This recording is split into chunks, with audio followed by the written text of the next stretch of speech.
నిందితులు ఎవరైతే ఉన్నారో A3 బారీ కానీ, అస్గర్ అలీ కానీ, శ్రవణ్ కానీ, కరీం, నిజాం, అదేవిధంగా శివ వీరందరికీ కూడా జీవిత ఖైదు విధిస్తూ కొద్దిసేపటినే తీర్పునిచ్చింది. మనతో మాట్లాడడానికి అడ్వకేట్స్ ఉన్నారు.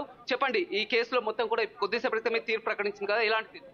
చూడండి, 2018లో దారుణ హత్యకు గురైనటువంటి ప్రణయ్ అతనిని దారుణంగా హత్య చేసిన సుభాష్కు మిగిలిన మాత్రం ఇప్పటికే చనిపోవడం జరిగింది.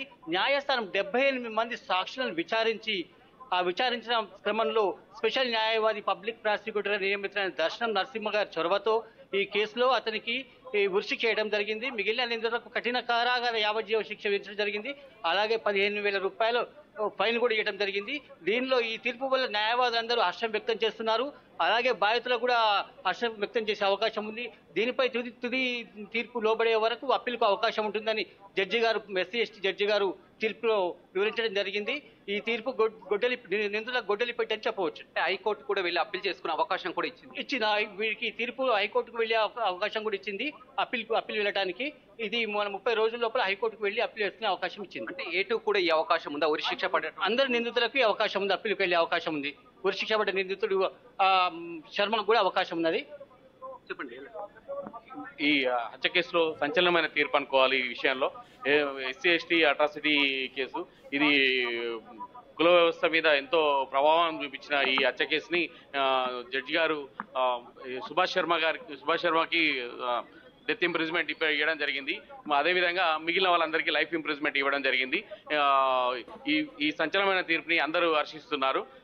మళ్ళీ ఇలాంటి హత్యలు జరగకుండా ఉండాలి అంటే నిందితులకి ఒక భయం అనేది ఏర్పడాలి. ఇది ఎంతో హర్షించదగ్గ విషయం. అందరు విట్నెస్లని పరిశీలించిన మీదట తుది తీర్పు రావడం జరిగింది.